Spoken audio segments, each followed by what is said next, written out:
be careful that you don't do your charitable giving before men, to be seen by them, or else you have no reward from your Father who is in heaven.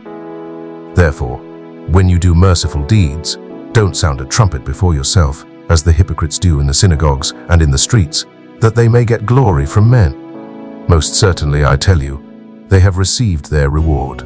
But when you do merciful deeds, don't let your left hand know what your right hand does, so that your merciful deeds may be in secret. Then your Father who sees in secret will reward you openly.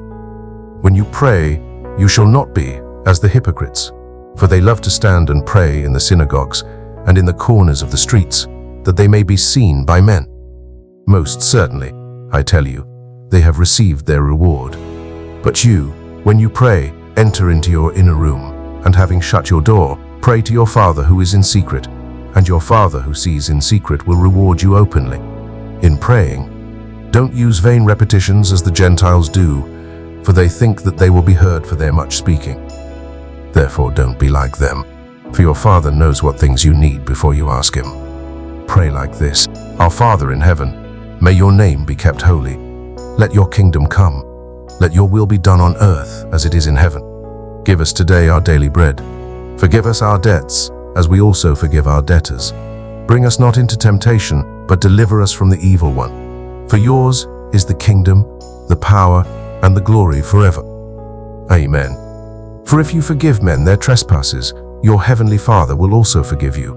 But if you don't forgive men their trespasses, neither will your Father forgive your trespasses. Moreover, when you fast, don't be like the hypocrites, with sad faces, for they disfigure their faces that they may be seen by men to be fasting. Most certainly, I tell you, they have received their reward. But you, when you fast, anoint your head and wash your face, so that you are not seen by men to be fasting, but by your Father who is in secret. And your Father, who sees in secret, will reward you. Don't lay up treasures for yourselves on the earth, where moth and rust consume, and where thieves break through and steal, but lay up for yourselves treasures in heaven, where neither moth nor rust consume, and where thieves don't break through and steal.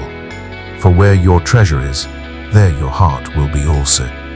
The lamp of the body is the eye. If therefore your eye is sound, your whole body will be full of light. But if your eye is evil, your whole body will be full of darkness. If therefore the light that is in you is darkness, how great is the darkness?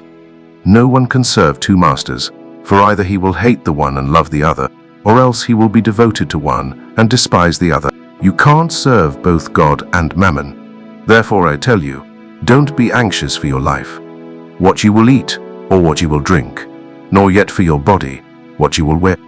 Isn't life more than food, and the body more than clothing? See the birds of the sky, that they don't sow, neither do they reap, nor gather into barns. Your heavenly Father feeds them. Aren't you of much more value than they? Which of you, by being anxious, can add 1 moment to his lifespan? Why are you anxious about clothing? Consider the lilies of the field, how they grow. They don't toil, neither do they spin. Yet I tell you that even Solomon in all his glory was not dressed like one of these. But if God so clothes the grass of the field, which today exists and tomorrow is thrown into the oven, won't he much more clothe you, you of little faith? Therefore don't be anxious, saying, What will we eat? What will we drink? Or, with what will we be clothed? For the Gentiles seek after all these things, for your heavenly Father knows that you need all these things. But seek first God's kingdom and his righteousness, and all these things will be given to you as well.